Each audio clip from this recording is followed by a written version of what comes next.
حدیث مبارکہ میں حضور پاک صلی اللہ علیہ وسلم نے اسی سے ریلیٹڈ باتیں بتلائی ہیں کہ 7 چیزیں ہلاک کر دینے والی ہیں. اگر 7 چیزیں سے آپ نہیں بچیں گے تو ہلاک ہونے والے ہیں آپ. صحابہ کرام رضوان اللہ علیہم اجمعین نے پوچھا اللہ کے نبی صلی اللہ علیہ وسلم وہ 7 چیزیں ہلاک کرنے والی کون سی ہیں؟ آپ صلی اللہ علیہ وسلم نے فرمایا الشرک باللہ، اللہ کی ذات میں شرک کرنا. قرآن مقدس میں اللہ تعالیٰ نے بھی بیان کیا ہے کہ ان الشرک لظلم عظیم، شرک بہت بڑا گناہ ہے. شرک اللہ تبارک و تعالیٰ نہیں معاف فرماتے. اس کے علاوہ جتنے بھی گناہ ہوں اللہ اپنے فضل کرم سے معاف کر سکتے ہیں بغیر توبہ کے.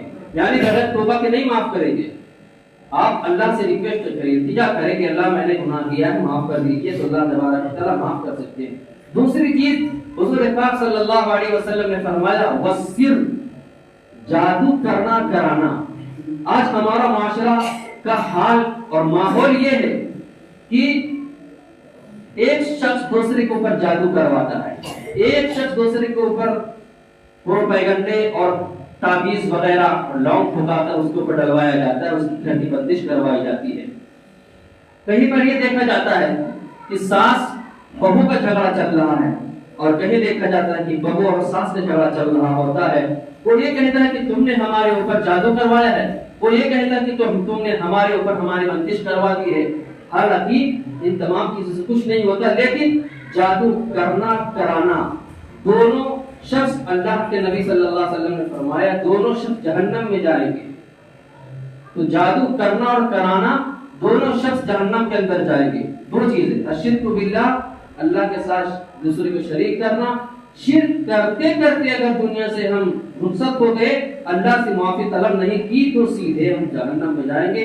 ہماری نماز، ہماری زکات، ہمارا قرآن اور ہمارا کوئی بھی اخلاص والا عمل کچھ بھی قبول نہیں ہوگا، سارا کا سارا بیکار ہو جائے گا، پانی پھیر دیا جائے گا.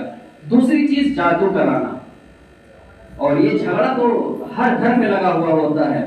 حالانکہ دعا تعویذ سے کچھ ہونے والا نہیں ہے، لیکن یہ ایک انسان کا ذہن بن جاتا ہے کہ ارے فلاں نے ان کے اوپر تعویذ کروا دیا، ان کے اوپر تعویذ بنوا دیا، حالانکہ اس سے کچھ نہیں ہونے والا. اگر ایسا ہوتا تو بہت سارے ہمارے بھی تمہارے بھی ان کے بھی سب ایک نہ ایک دوسرے کے دشمن ہیں. اگر ایسا کوئی مولوی بھی ہوتا اس سے 1000 دے کر اس کی جان لے لیتے، لیکن ایسا کچھ نہیں.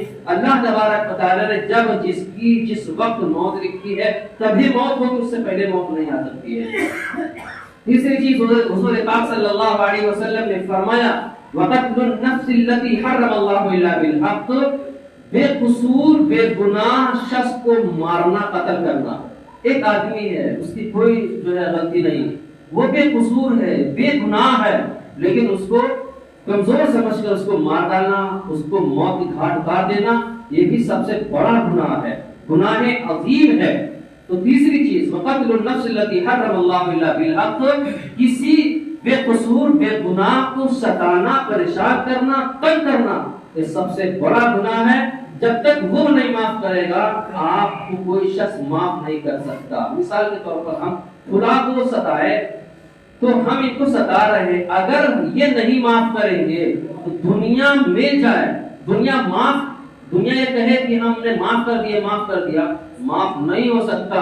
یہاں تک کہ اللہ بھی کہہ دے یہ خدا صاحب تم نے ان کو ستایا تھا تو ہم نے ان کی طرف سے معاف کر دیا آپ کو، لیکن معاف نہیں ہوگا جب تک خود وہ نہیں کہے گا کہ میں نے آپ کو معاف کر دیا ہے. تو تیسری چیز وَقَتْلُ النَّفْسِ الَّتِي حَرَّمَ اللَّهُ إِلَّا بِالْحَقِّ، بے قصور بے گناہ کو پریشان کرنا، قتل کرنا، موت کی گھاٹ اتار دینا، یہ سب سے بڑا گناہ ہے، گناہ عظیم ہے.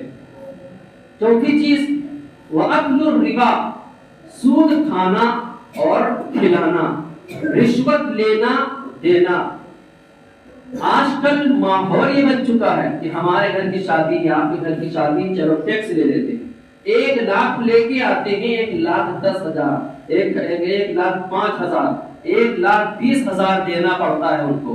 تو حضور کی حدیث بھی ہے الراشی والمرتشی کلاہما فی النار، سود لینے والا، دینے والا، اس کی گواہی دینے والا، اس کے لیے اس کی ہیلپ کروانا، اس کے لیے جانا اور آنا، سب گناہ میں ملوث ہوتے ہیں. پتہ یہ چلا کہ آپ بھی اس کی گواہی دینے کے لیے گئے تھے، اس کی ہیلپ میں گئے تھے ٹیکس لینے کے لیے، سود لینے کے لیے، آپ بھی اسی میں شریک ہیں۔ اس کو اس طرح سمجھ سکتے ہیں کہ 4 آدمی آئے چوری کرنے کے لیے، 2 لوگ اندر کود گئے اور 2 لوگ ادھر ادھر کھڑے ہیں، جب پکڑے جائیں گے تو چاروں پکڑے جائیں گے، اور جو چوری کر رہا، جو الزام، جو سزا چوری کرنے والے پر ہوگا، وہی الزام، وہی سزا اس کے اوپر بھی ہوگا جو ادھر ادھر نگرانی کر رہا تھا، دیکھ رہا تھا۔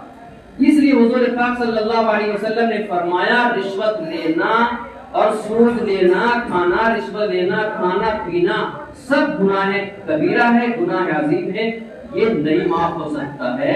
اس لیے ٹیکس بھی لینا بند کر دیجئے، تھوڑا ہلکی شادی کر لیجئے گا، دیجئے تو بجوائیے گا، آسانی کے ساتھ شادی کر لیجئے، ٹیکس نہ لیجئے گا، رشوت بھی نہ کھائیں کہ 10 ہم نے دے دیا تو 11 لیں گے بھائی، ہاں 50 دیا تو 55 لیں گے، یہ سود ہے، رشوت ہے۔ ہاں یہ اور بات ہے کہ یار میں نے آپ کو 50 دیا تھا، چلو ایک چائے پلا دو، یہ اور الگ بات ہے، لیکن اس طریقے سے لینا کہ میں نے 50 دیا تھا 55 لوں گا، یا 60 دیا تھا 80 لیں گے، یہ رشوت ہے۔ اور رشوت لینا دینا، سود لینا دینا سب کے سب اسی میں ملوث ہوتے ہیں۔ حضور پاک صلی اللہ علیہ وسلم نے فرمایا اس سے بچا کرو، اگر نہیں بچو گے، توبہ نہیں کرو گے، پھر بخشش نہیں ہوگی۔ اگلی بات حضور پاک صلی اللہ علیہ وسلم نے فرمایا وَأَكْلُ مَالِ یتیم، یتیم کے مال کو کھانا۔ یتیم کہتے ہیں جس کے والد محترم دنیا سے رخصت ہو گئے، اس کو یتیم کہتے ہیں۔ اب یتیم کو لوگ مدد نہیں کرتے بلکہ اس پر بھی حملہ کر دیتے ہیں، چاہتے ہیں کہ مال چھین لیتے ہیں، گھر پر قبضہ کر لیتے ہیں، زمین پر قبضہ کر لیتے ہیں۔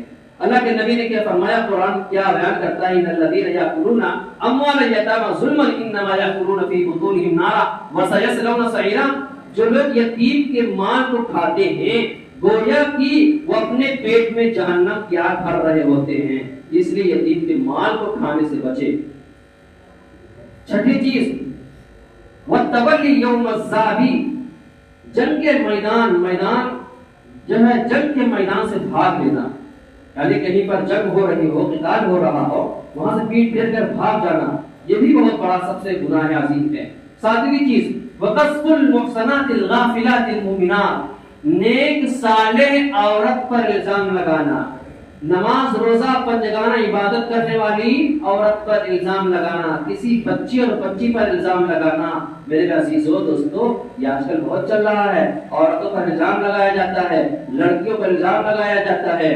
لگانے سے بچے، پرہیز کرے۔ اگر کسی کی غلطی ہو گئی ہے، اور ہر شخص سے غلطی ہوتی ہے، تو غلطی اگر ہو گئی ہے تو اس کی غلطی پر پردہ پوشی کر دے، اس کی غلطی کو بچا لے، اس کو دبا دے، اللہ آپ کی بھی غلطی کو پردہ پوشی کر دیں گے۔